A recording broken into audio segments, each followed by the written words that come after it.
Bonjour et bienvenue à ce nouveau tutoriel vidéo. Donc aujourd'hui nous allons faire un système de news en PHP que je vais vous montrer tout de suite. Donc ce système de news va être assez complet et le tutoriel va être assez long. Donc première chose, c'est un système de news qui va être gérable via une page d'administration que je vais vous montrer tout à l'heure. Sur la page de news, on a une description de la news, la date et un lien vers la news qui est complète. Donc là on a la description et on a la news complète. Donc là bien évidemment ça se voit pas tellement étant donné que j'ai mis du texte court pour gagner du temps.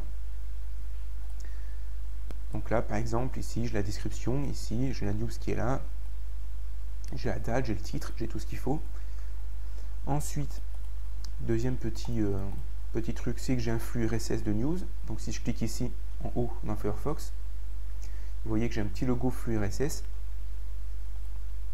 Et je peux cliquer dessus et j'ai accès au flux RSS des news que j'ai créé. Donc si je clique dessus, ça sera bon, voilà. Ensuite, tout ce contrôle via une page d'administration qui va être située dans un dossier admin. Ce dossier admin est normalement protégé avec un htaccess, sauf qu'étant donné que j'ai déjà mis mon mot de passe, il a retenu, donc il ne me propose pas de revenir dessus. Mais normalement, c'est protégé avec un mot de passe. Là aussi, on verra comment faire. La page admin.php permet de faire plusieurs choses. Premièrement, elle liste toutes les news qu'on a déjà faites et propose un lien vers modifier la news. Et on peut modifier notre news. Donc vous voyez que j'ai utilisé un éditeur What You See is What You Get pour pouvoir mettre en forme mon texte facilement. Donc je peux modifier mon texte, par exemple mettre ça en gras et modifier. Je peux supprimer une news. Donc là, je clique sur la croix, je reviens et c'est supprimé. Je peux ajouter une news aussi. Et ça fonctionne de la même manière que modifier une news. Donc voilà comment fonctionne un peu le système. Donc bien évidemment, comme vous le voyez, je n'ai pas prêté attention à la mise en page. Je fais quelque chose d'assez basique. C'est-à-dire que la mise en page, je ne m'en occupe pas. Donc ça sera à vous de le faire, c'est pas très compliqué. Ensuite, il faut que je parle un peu de la base de données. Donc ma base de données est organisée d'une manière que je vais vous montrer tout de suite. Donc php-admin, j'ai une base de données tutoriel, une table qui s'appelle news, et cette table news contient plusieurs choses. Donc un ID qui va être en auto-incrément et qui va être en clé primaire, un titre qui va être un varchar de 60 ou plus caractères, une description qui va être un medium texte, contenu c'est pareil, ça va être un medium texte, et la date ça va être quelque chose d'un peu particulier. D'ailleurs je vais vous montrer, je vais créer une table pour vous montrer comment j'ai fait précédemment. Je crois que c'est le mieux à faire. Donc je vais créer une table, par exemple je vais l'appeler news2 pour vous montrer. Je ne sais plus combien j'ai de champs. Je vais regarder tout de suite. Combien j'ai de champs, je ne me souviens plus. Voilà, donc j'ai 6 champs.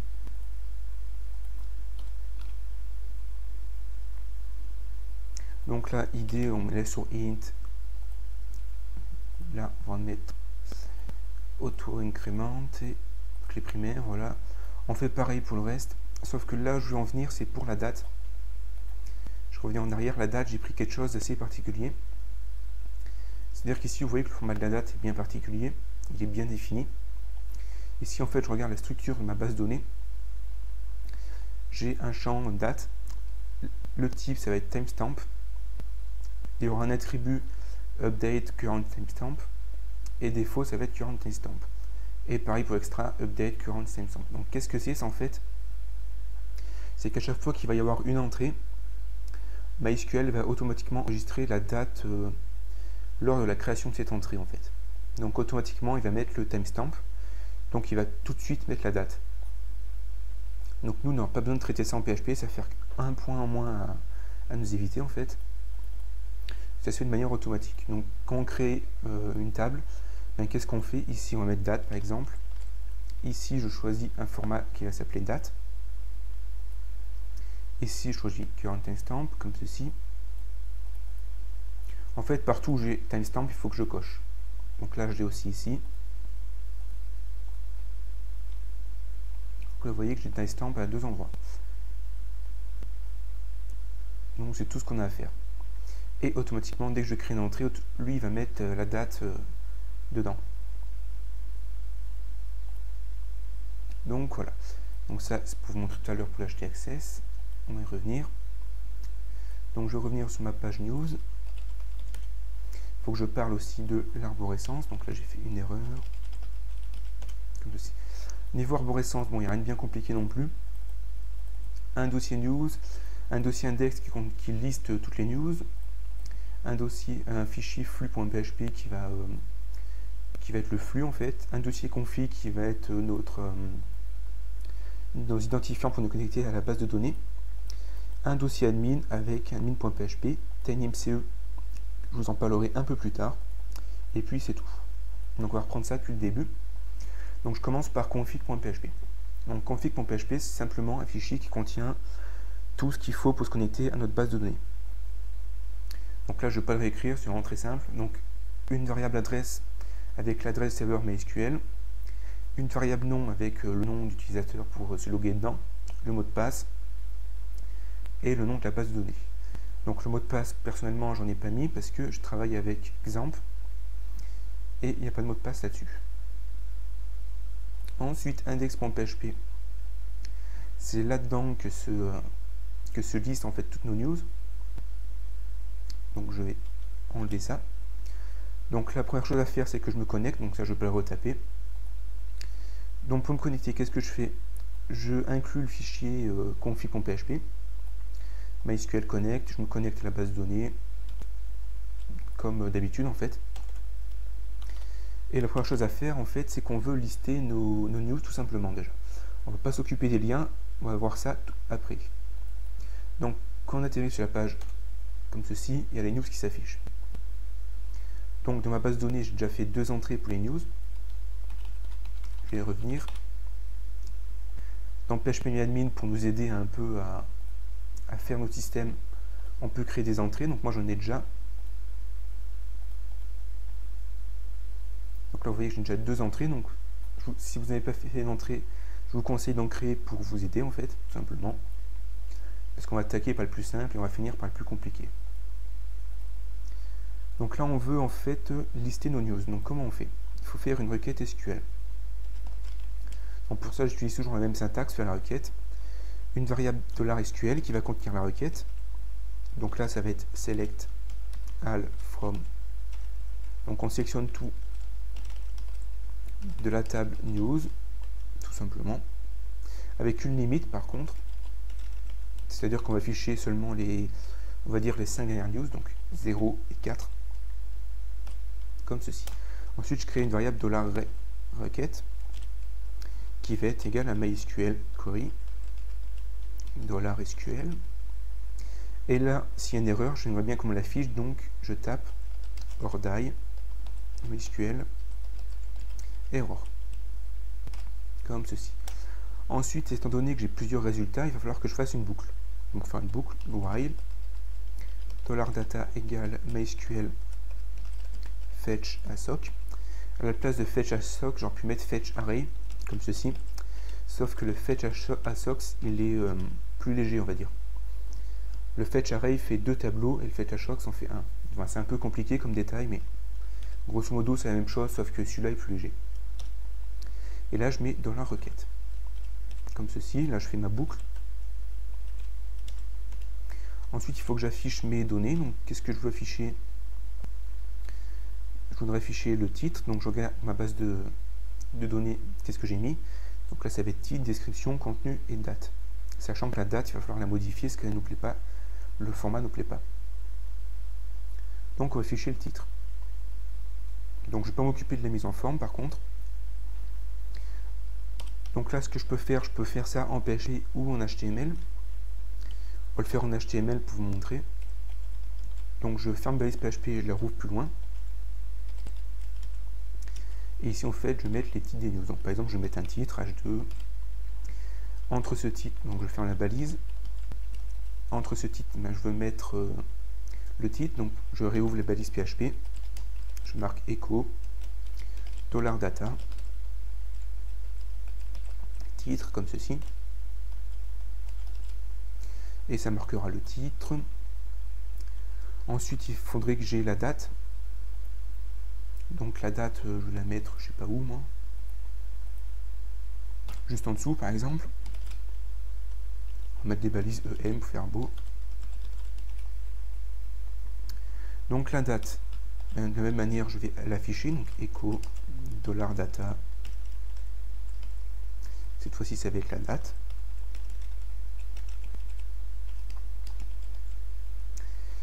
Ensuite, donc ça, il faut le modifier un peu plus loin, vous allez comprendre pourquoi.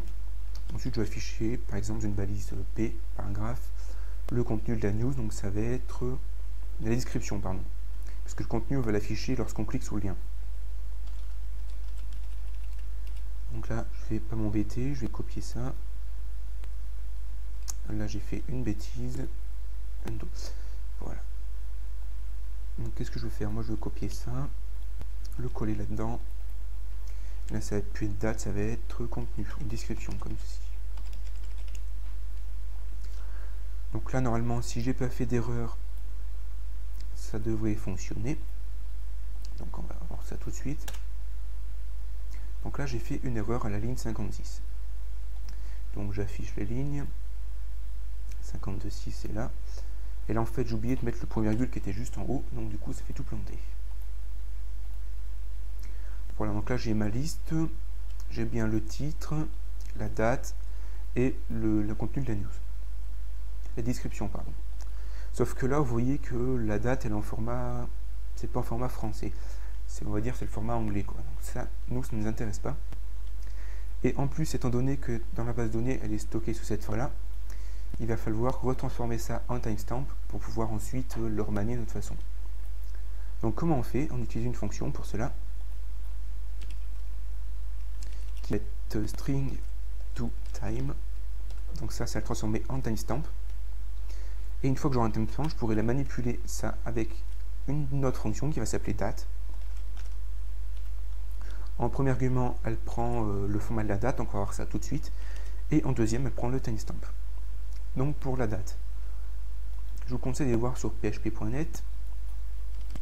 Vous tapez date et vous allez voir qu'ici, en fait, comment fonctionne la fonction. Donc comme je vous l'ai dit, en premier argument, elle prend le format de la date et ensuite le timestamp. Donc nous, qu'est-ce qu'on veut? Par exemple, on veut le jour de 0 à 31, donc on met D. Donc le jour en premier, ça va être petit d, un slash. Ensuite, il nous faut le mois de l'année, donc le mois de 0 à 12, par exemple, on va mettre petit m. Ensuite, on veut l'année, donc l'année, c'est grand Y, si je me souviens bien. Donc grand Y, ça va être sur 4 chiffres, petit y, ça va être sur 2 chiffres. Donc on va mettre grand Y. Ensuite, on va mettre quand même l'heure où on a posté le truc. Donc il nous faut l'heure en premier, donc l'heure de 0 jusqu'à 23, donc grand G. Le point et les minutes, ça doit être petit i, si je me souviens bien. Voilà, petit i. On ne va pas mettre les secondes, hein, ça fait un peu trop précis pour un article. On enregistre, on regarde le format avant, il était comme ceci. Si j'actualise, il est comme ceci. Donc c'est un peu mieux. Voilà. Ensuite, donc là on a en fait nos news, enfin nos descriptions de news. Et maintenant, nous, ce qu'on voudrait, c'est ici qu'on ait un lien et lorsqu'on clique, qu'on ait la news complète. Ben, comment ça fonctionne? Vous remarquerez que dans ma base de données, j'ai un champ qui va s'appeler ID, qui est unique à chaque news. Donc il faut que je récupère cette ID et que je fasse une requête après pour récupérer les infos. Donc ici, du coup, sous le titre, il faut que je mette un lien. Donc href égale, là je renvoie sur la page index.php, sauf qu'en plus il y aura une petite variable qui va s'appeler page ou quelque chose comme ça, je sais plus, qui va être égale à, là j'écris en PHP, là je récupère l'id, donc echo $data id,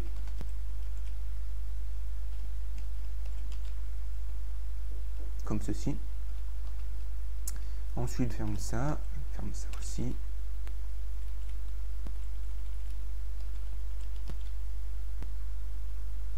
là, ça va pas être page, ça va être ID par contre. J'ai fait une bêtise, comme ceci. Donc là, je fais un lien vers la même page, sauf qu'en plus, il y aura une variable ID qui va passer par l'URL. Donc j'enregistre, on vérifie si c'est bien ça, puis ça marche, voilà. Donc là, on regarde en bas de Firefox, on voit que l'ID va être égale à 7 ici et à 9 là. Donc ça, c'est bon. Si je clique, vous voyez que l'adresse est ici, elle est correcte.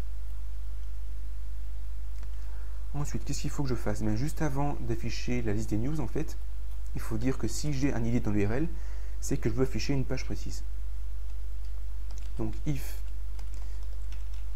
$set $getID.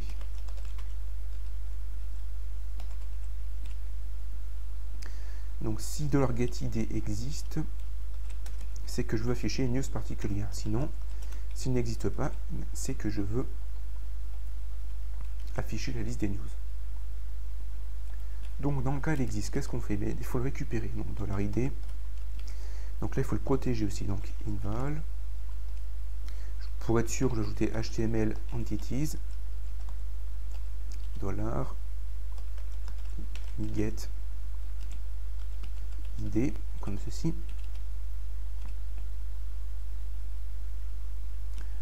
Voilà, donc là en fait je récupère la partie réelle la partie réelle en fait de si quelqu'un met du texte, ça va automatiquement mettre la valeur sur 0. Donc du coup je peux faire une petite autre condition. If par exemple $id égale 0, c'est qu'il y a un problème, parce que invol renvoie 0 dès qu'il y a quelque chose qui ne va pas. Donc si c'est égal à 0, je vais marquer un message d'erreur par exemple. Pour que ça soit plus lisible, je vais marquer ça comme ceci. Et on va plutôt mettre différent, comme ça si c'est différent, on fait ce qu'on veut. Si c'est égal, en revanche, on affiche une erreur. Echo, je sais pas, erreur comme ceci. Parce qu'on n'aura jamais une news qui va avoir pour ID 0.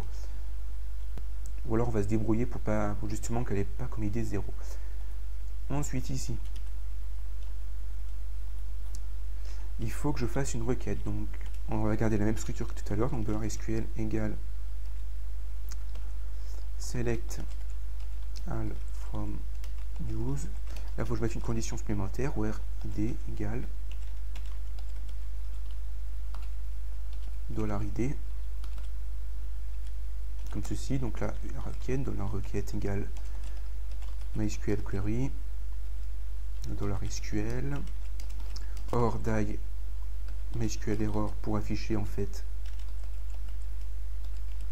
les erreurs éventuelles. Ensuite, j'ai pas besoin de faire une boucle étant donné qu'il n'y aura qu'un seul résultat. Donc je vais mettre $data égale MySQL fetch assoc $requête comme ceci.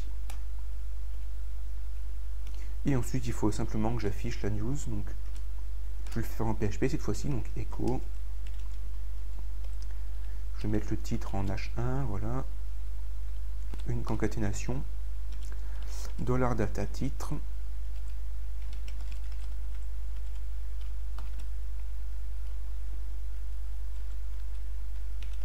H1, je vais faire la balise. Voilà. Normalement, c'est bon.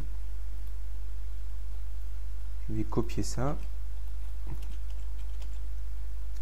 Ensuite, je vais mettre dans une balise EM, comme tout à l'heure, la date.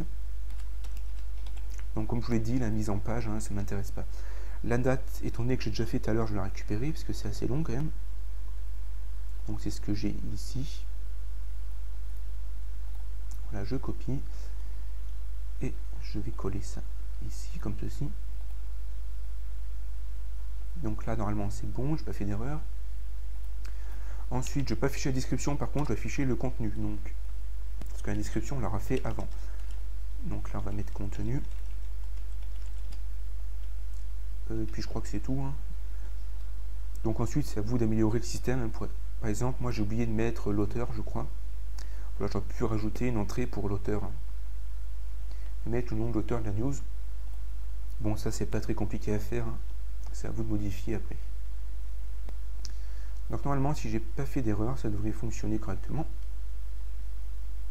On va tester ça. Donc là c'est bon. Je suis sur l'idée numéro 7. Il m'affiche bien le titre, la date et le contenu de l'idée, la news numéro 7. Je vérifie dans la base de données pour être sûr. Le contenu de news numéro 7, c'est ça. Et c'est bien bon. Donc là, il y a déjà un petit problème. Enfin, je ne vais pas y répondre dans ce tuto. Là, je vous ai dit qu'on faisait, en fait, on affichait les 5 dernières news. Et c'est tout. On aurait pu faire aussi un système de pagination avec, par exemple, en bas, un lien 1, 2, 3, 4, ainsi de suite. Et à chaque fois qu'on clique dessus, ça affiche des news supplémentaires. Sauf que si je fais ça en tuto maintenant, ça va prendre trop de temps. Donc dans le blog, je vais vous renvoyer vers un lien qui vous montre comment on fait ça, avec une fonction qui va être très simple. Vous allez le voir par la suite. Mais moi, je ne vais pas trop en parler dans ce tuto, parce que là, ça va prendre vraiment trop de temps si je fais ça. Donc là, la partie la plus facile en fait est terminée. On a notre page index qui est à peu près correcte. Donc on a tout fini, on a affiché nos news, tout ça. Maintenant, on va s'attaquer à la partie admin. La partie admin, ça va être autre chose, ça va être beaucoup plus compliqué. Donc je sélectionne le tout là. Voilà, comme ceci. Je garde toujours ma connexion à la base de données. Donc cette fois-ci, faites attention parce que, étant donné que j'ai fait un dossier admin, le fichier config se retrouve un cran en arrière. Donc il faut que je mette ça. Sur la page administration, qu'est-ce que je peux faire? C'est là que ça va être plus compliqué. Donc comment ça va fonctionner en fait? Je vais être sur la page dans un dossier admin. J'ai une page d'administration. Ici j'aurai la liste de ce que je peux faire. Donc vous voyez qu'ici dans l'URL il n'y a rien. Quand il n'y a rien dans l'URL ici, il faut que j'affiche les choix que j'ai à faire en fait. Ensuite j'aurai plusieurs choses. J'aurai une variable action qui va être égale à quelque chose. Donc vous voyez que j'ai fait les tests précédemment. Donc, je fais un petit zoom, ça va fonctionner comme ça. J'aurai une variable action qui va être égale par exemple à modifier. Et j'aurai une deuxième variable qui va donner l'idée de la news à modifier, donc qui était égale 12 par exemple. J'aurai pareil pour supprimer. Comme ceci. Et j'aurai aussi action égale créer. Et là, j'en ai pas besoin d'idée, étant donné que c'est une news qui va se créer toute seule. Donc, l'idée n'existe pas encore, je n'ai pas besoin de l'avoir. Donc, comment on fait? Déjà, on va commencer par afficher un peu les choix qu'on a. Donc, pour cela, je ne sais pas comment on peut faire. On va faire ça en HTML, vite fait. On va faire une petite liste à puces hein, pour...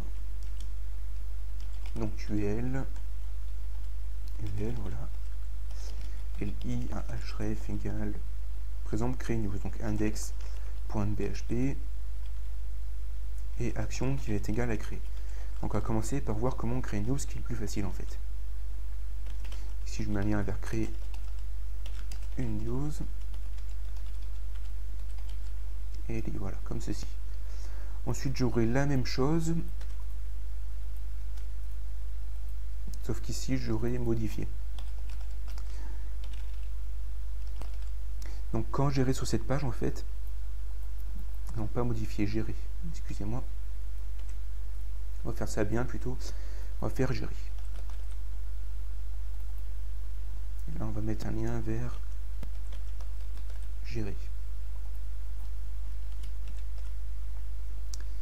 Donc là, comment ça va fonctionner? Lorsque l'action est égale à créer, en fait, il faut qu'il m'affiche une page avec un formulaire et que je puisse créer ma news.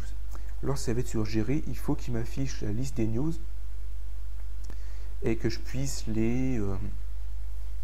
en fait les gérer avec un lien pour les modifier ou les supprimer.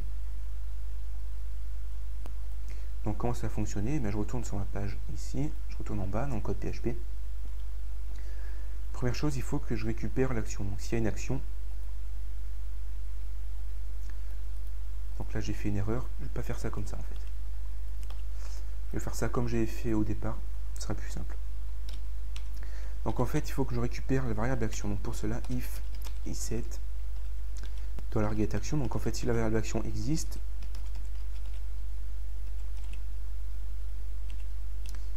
et bien, il faut que je la récupère. Donc voilà, comme ceci. Si la variable action n'existe pas, ben, c'est qu'on veut afficher nos choix, donc comme ceci. C'est qu'on veut, voilà, afficher ce qu'on peut faire, comme là.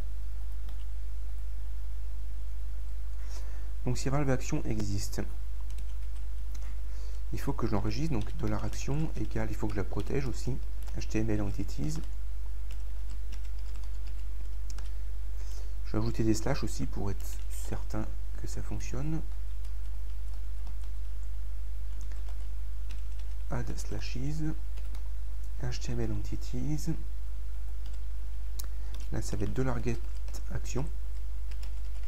Comme ça, ma variable sera protégée et je n'aurai pas de faille. Donc, si la variable action existe, mais là, en fait, je vais faire un switch. Donc, switch, $action, 2 points. Non, c'est pas 2 points, c'est ça. Donc là, en fait, je vais tout décaler pour faire ça bien. Donc, pour résumer, si la variable action existe, je récupère l'action et en fonction de ce que l'action vaut, je fais quelque chose. Si ça n'existe pas, c'est que je veux afficher les choix que j'ai. Donc pour afficher les cas, en fait, on va faire case. Donc le cas où la variable action est égale à créer.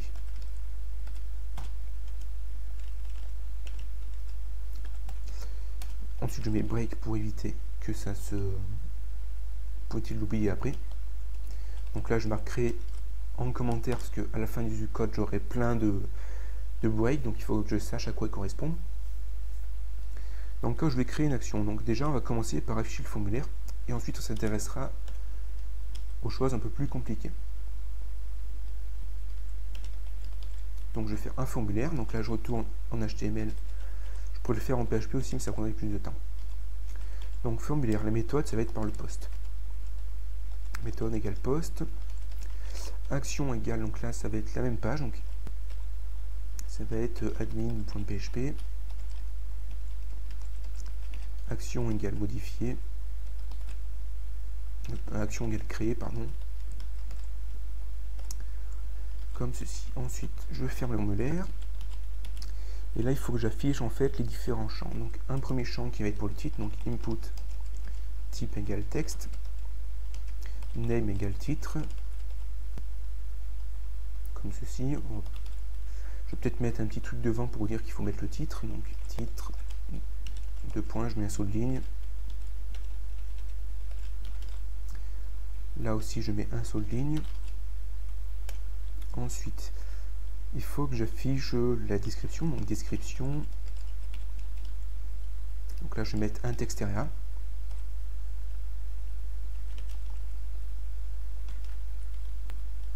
Donc, texte area. Name, ça va être égal à la description, tout simplement. Ensuite, je vais mettre une classe, mais je vais vous montrer ça tout à l'heure. Et j'aurai à peu près la même chose, donc un saut de ligne pour faire ça bien. Donc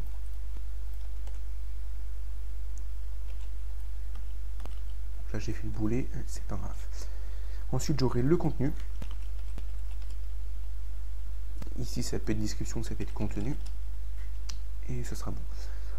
Donc, si j'ai pas fait trop de bêtises, ça devrait fonctionner. Donc on va voir ça tout de suite. Donc là, on remarque bien qu'il n'y a pas d'URL, là, il n'y a pas de variable dans l'URL. Donc du coup, lui, il m'affiche les choix que j'ai. Si je clique sur créer, il me dit not found. Alors pourquoi il me dit not found? Parce que j'ai mis index ici, vous remarquez, alors qu'il faut que ça soit admin. Donc où est-ce que j'ai fait une erreur? C'est ici en bas. Là, c'est pas index, c'est admin. Donc j'ai fait une petite erreur, c'est pas bien grave là. Ça se repère facilement. Donc du coup, si j'actualise, ici, voilà. Là c'est bon. Donc là j'ai bien les champs que je veux, sauf que j'ai pas le TinyMCE pour en fait me proposer les options pour mettre en forme le texte. Et en plus j'ai oublié le bouton submit. Donc il faut que je mette le submit. Donc input type égale submit, voilà, comme ceci. Bon, je vais mettre une valeur aussi, value égale envoyer. Ensuite, il faut que je mette TinyMCE. Donc, je réactualise vite fait. C'est bon, j'ai mon bouton. Il faut que je mette TinyMCE. Donc, TinyMCE, je vais vous montrer ça sur Internet. Donc, je ne vais pas trop insister là-dessus parce que j'ai déjà fait un tuto sur ce logiciel, enfin ce script. D'ailleurs, si on recherche au blog TinyMCE, vous remarquez que j'ai un tutoriel qui s'appelle Intégration de TinyMCE qui explique comment on fait. Donc, comment on le télécharge? Donc, download.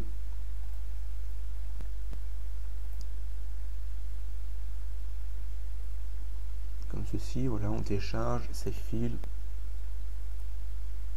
On va sur le bureau, on récupère, on le dézip. On a un dossier TinyMCE, exemple, ça sert à rien, ça aussi c'est pareil. Un dossier JavaScript, TinyMCE, et on a tout ce qu'il faut ici. Donc ça, il faut le mettre dans notre dossier de production en fait. Ça, on le copie, on le met dans notre dossier de production. Donc là, c'est dans le dossier admin. Là, j'ai déjà fait. Ici, voilà, j'ai déjà tout fait. Et on a TinyMCE.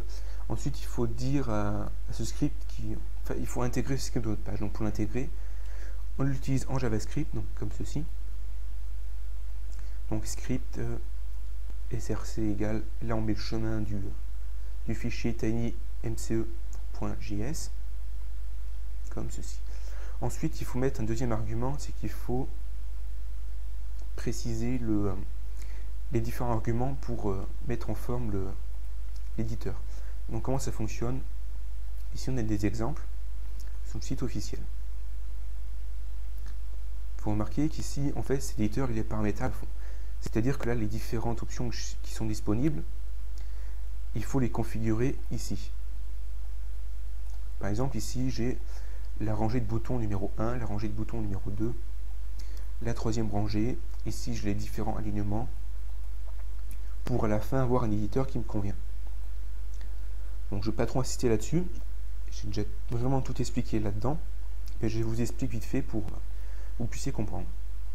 Et là en fait j'ai quelque chose qui est intéressant, je vais revenir sur le site officiel. C'est l'exemple numéro 3 qui s'appelle class selector de selector. En fait c'est quelque chose qui nous permet en fait de dire ce texte-là il va intégrer TinyMCE et celui-là il ne va pas l'intégrer. Pour cela on utilise des classes. Donc si on regarde dans le code source officiel qui nous est donné, il nous dit que lorsqu'un texte-là aura la balise, enfin la classe MCE Editor, alors TinyMCE va se greffer dessus. Et lorsqu'il aura cette classe-là, MCE No Editor, alors TinyMCE va se mettre dessus. Donc concrètement, qu'est-ce que c'est? Il faut que je copie ça, que je vais dans le texte area, que je donne une classe. Pareil pour en bas. Et étant donné qu'ici ils ont la classe qu'il faut, normalement, si j'ai pas fait d'erreur comme d'habitude, normalement si je réfléchis la page, vous voyez que l'éditeur va se greffer dessus. Donc là vous remarquez que j'ai différentes mises en forme qui sont plutôt sympathiques. Donc ça, toute la partie en haut ici, si vous voulez vraiment comprendre à quoi ça sert, il faut aller là-dessus, ce tuto là. J'ai tout expliqué, donc là je ne vais pas en parler plus pour le moment. Au pire, vous allez sur le site officiel, c'est vraiment assez bien expliqué, même si c'est en anglais, on comprend facilement. Donc là, en fait, j'ai tout ce qu'il faut. Mon formulaire, il est fini. Maintenant, il faut que je dise que lorsque quelque chose est envoyé, en fait, il faut que j'enregistre ça dans la base de données. Donc, je reviens en haut. If set $post, en fait. $post message. Non, pas message. $post titre.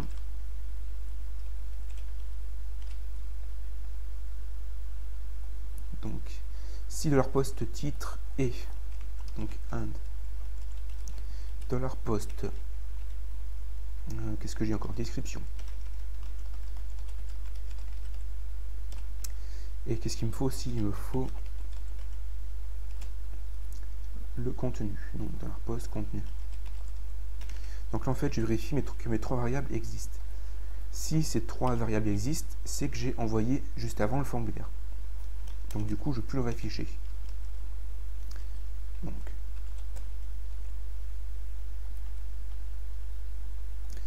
Donc si j'ai envoyé mes 3 variables, je fais quelque chose. Si je ne l'ai pas envoyé, c'est que j'ai rien fait encore.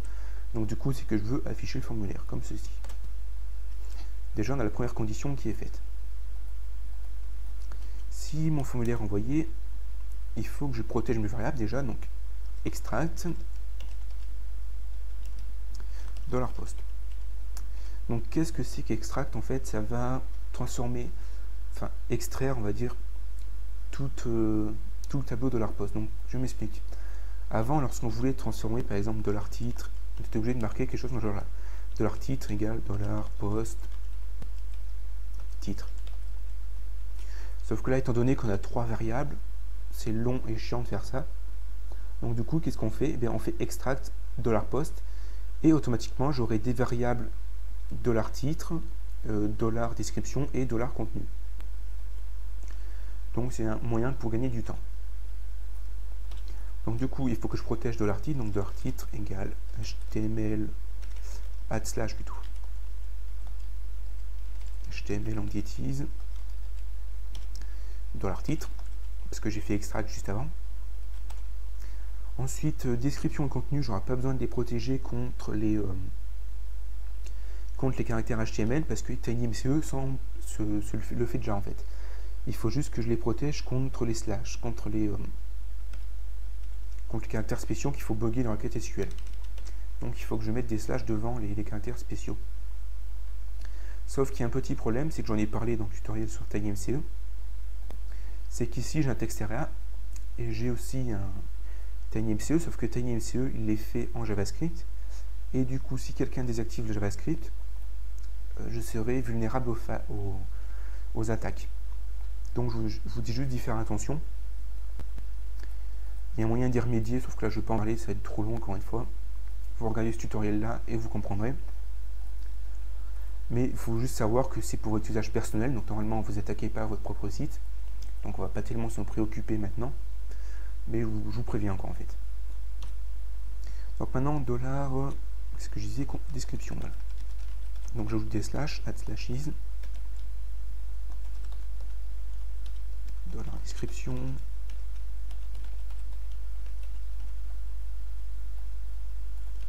Donc là, étant donné que j'ai un peu la flemme de tout réécrire, voilà. Là ça va être contenu.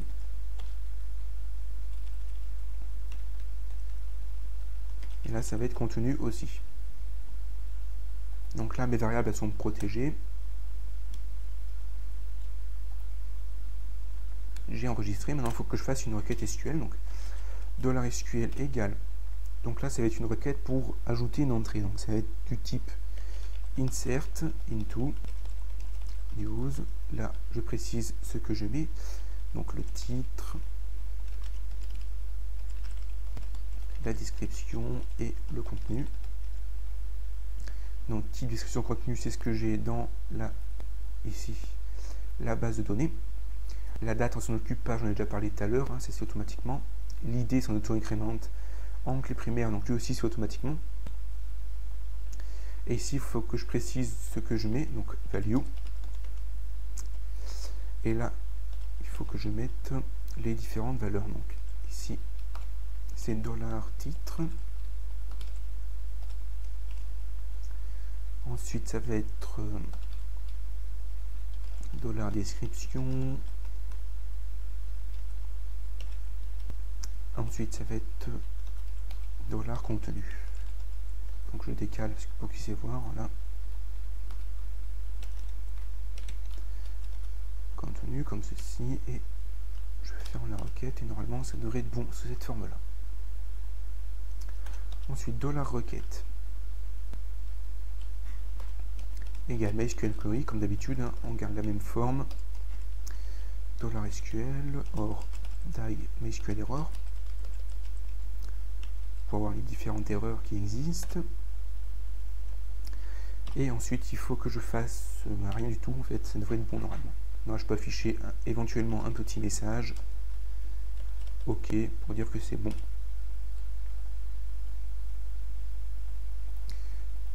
Donc si j'ai bien fait ma requête, ça devrait fonctionner. Donc là, créer test, on va mettre ça en gras pour faire style. Là, comme ceci. Si j'envoie, il me dit que c'est OK.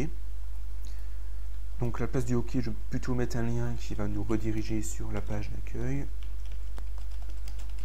Donc cliquez ici, sur la page d'administration plutôt, un href égale, donc là il faut que j'échappe le caractère admin.php, comme ceci. Je vais vérifier quand même s'il me l'a bien enregistré dans la, voilà, c'est bon, c'est enregistré dans la base de données. C'est ID 14 du coup, c'est le dernier qui est ici. Donc j'ai bien la description, contenu, la date, c'est bien la date actuelle, donc ça fonctionne correctement. Donc là j'ai fait en fait le cas où je voulais créer une news. Maintenant il faut que je fasse le cas qui est un peu plus embêtant, le cas où je vais gérer. Donc case, gérer. Donc lorsque j'ai le cas géré, ici, c'est que je veux en fait afficher la liste des news et avec un lien modifié, supprimé. Donc je fais une requête SQL, $SQL égale MySQL query, non pas, qu'est-ce que je dis, select all from news, tout simplement. Ensuite de la requête. Donc là je suis rapide sous ce coup là parce que on a déjà fait une requête similaire juste avant. MySQL error. Ensuite il faut que je fasse une boucle pour afficher toutes les news. Donc je vais juste afficher le titre. Donc while $data égale MySQL fetch assoc de la requête. Donc là il faut que j'affiche tout. Donc pour afficher tout, je pourrais faire ça comme ceci. Je pourrais le faire en HTML comme tout à l'heure, là, mais je vais le faire en PHP, ce sera plus rapide. Donc echo, il faut que j'affiche le titre de la news. Donc pour le titre, echo $data titre en fait. Sauf que je vais mettre une concaténation pour afficher juste après un lien sur modifier, donc à href égale admin.php. Action, ça va être modifié. Et ensuite, il faut que je précise l'id. Donc, amp id égale. Et l'id, il faut que je fasse une concaténation, que je récupère l'id que j'aurais récupéré dans la base de données juste avant. Donc, $data id. Ensuite, il faut que je ferme ce lien, comme ceci. Je vais mettre modifié. Et je pourrais faire la même chose pour supprimer. Donc, je vais copier ça.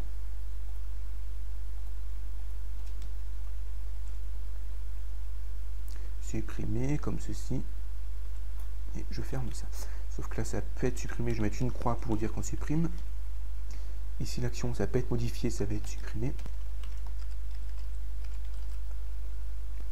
Et ça va fonctionner de la même manière que modifié, sauf que ça va être plus simple. Donc là, normalement, si j'ai pas trop fait d'erreur, ça devrait être à peu près bon. Je pourrais mettre ça en forme en faisant une petite liste à puces quand même, ça ferait bien sympa. Donc echo UL, juste avant. Juste après, il faut que je ferme la balise UL, donc echo. Comme ceci. Ici, je vais mettre LI, comme cela, et là, LI. Comme ça, j'aurai une petite mise en page. Ça fera pas trop barbare.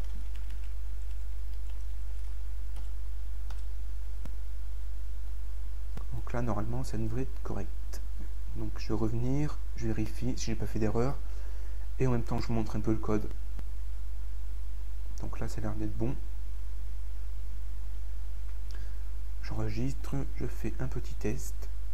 Donc là, du coup, ça, je retourne sur ma page d'administration et j'ai une erreur, normalement, voilà, 104. Ligne 104, c'est laquelle? C'est celle-là. Ça doit être une erreur de parenthèse, peut-être. C'est ici. J'ai encore une fois oublié le point virgule qui est à la fin. Voilà, c'était la seule erreur qu'il y avait. Je vais dans gérer.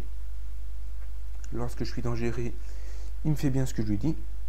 Donc j'ai un lien vers modifier et des liens vers supprimer. Si je clique, j'ai modifié id égale quelque chose. Sauf que là, du coup, ça marche pas. Pourquoi? Je sais pas. Normalement, il aimerait me faire, sauf que là, il m'affiche quelque chose qui va pas. Enfin bref, on va voir ça plus tard.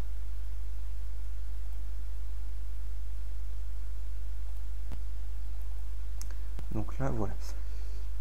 Donc maintenant, il faut que je fasse un deuxième, comment dire, un deuxième switch. Donc là, c'est que je suis dans le cas gérer.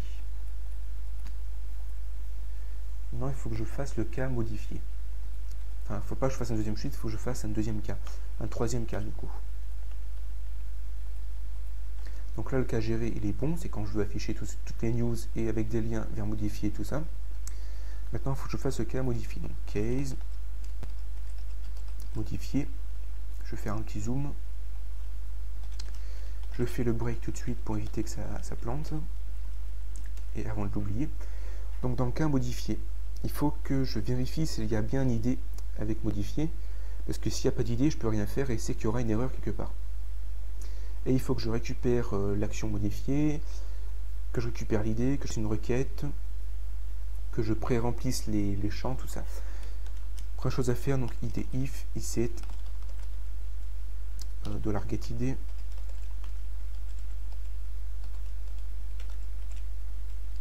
Donc si l'idée existe, on fait quelque chose. Et sinon, s'il n'existe pas, c'est qu'il y a une erreur quelque part. Donc on affiche erreur.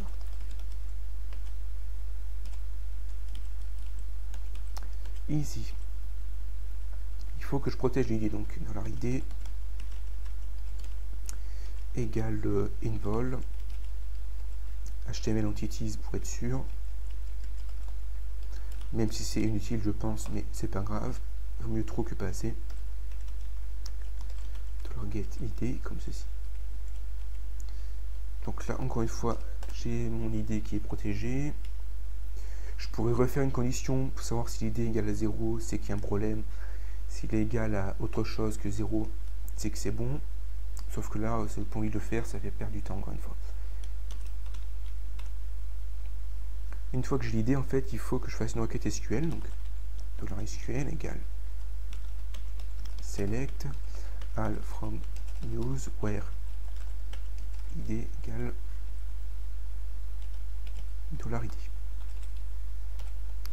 Donc je fais une requête, je récupère tout ce qui est dans la table news quand l'idée est égale à l'idée que j'ai fait passer par l'URL en fait.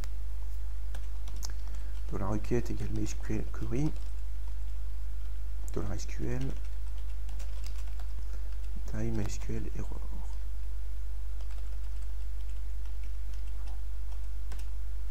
Donc je fais ma requête, c'est une erreur, je l'affiche.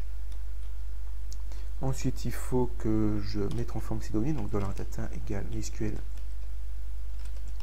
fetch assoc. Je fais pas de boucle étant donné que j'aurai qu'un seul résultat. Là, ça va être $requête. Donc, si l'idée existe, je fais ça. Et pourquoi je fais ça? Parce que je vais rafficher le formulaire que j'ai fait juste avant ici.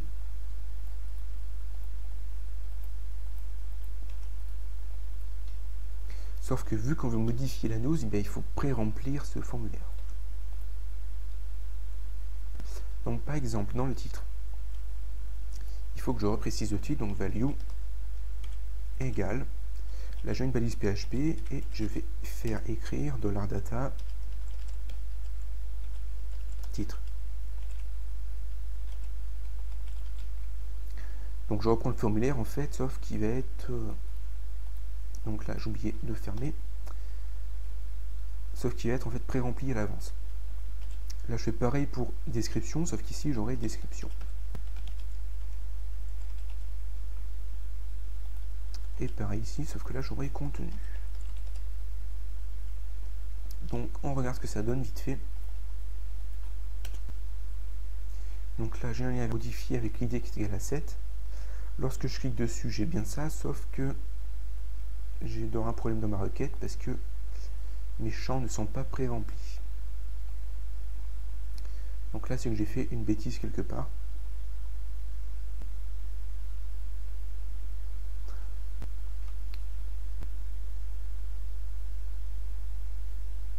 Donc pour être certain, parce que là, j'ai pas fait écho devant, voilà, c'est pour ça. Il faut que je fasse écho pour l'afficher. Là, je suis bête ce coup-là. J'ai oublié de mettre le écho devant, comme ceci. Et en plus, ici, il faut que je modifie l'action. C'est plus créer, c'est modifier, déjà une. Il faut que je précise l'idée aussi. Donc, idée égale, et là, il faut que je refasse.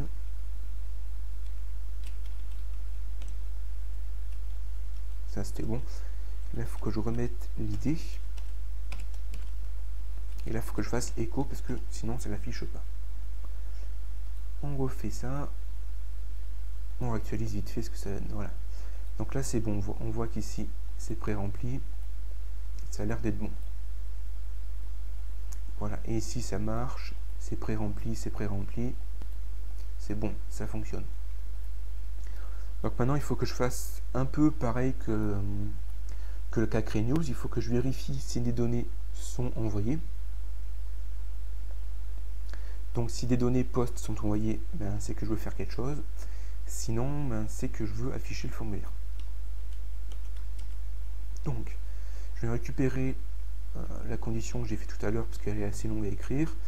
Je vais aussi récupérer tout ça là, parce que c'est à peu près le même principe.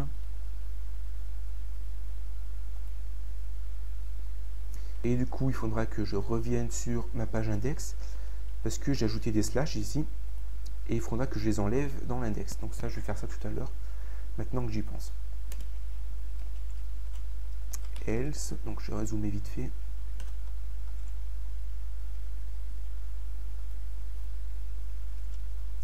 Comme ceci. Donc là, dans le break, je vais marquer fin, c'est le cas modifié, ça. Voilà. Donc je vais quand même réexpliquer un peu le principe. Donc j'ai le cas modifié. Si des données ont été envoyées avec la méthode post, et si j'ai toutes les données, c'est que j'ai déjà été dans le formulaire là et que j'ai envoyé quelque chose. Donc du coup, il faut que je mette ça dans la base de données. Avant de mettre ça dans la base de données, il faut que je protège mes variables pour éviter de faire planter les scripts. Donc je les protège avec ces lignes-là. Donc ça, c'est pareil que lorsque je crée une double, c'est les mêmes principes. C'est la requête qui va être différente parce que là, je ne vais pas faire un insert into. Je ne vais pas ajouter de nouvelles données, je vais modifier les données déjà existantes. Donc pour faire ça, c'est update news, et là il faut que je fasse set titre égale description égale et aussi contenu égale comme ceci. Il faut que je précise une condition, sinon ça va modifier toutes les entrées de ma table. Donc là, where id égale, et là je fais une concaténation, je récupère l'id. Donc du coup, il faut vraiment que je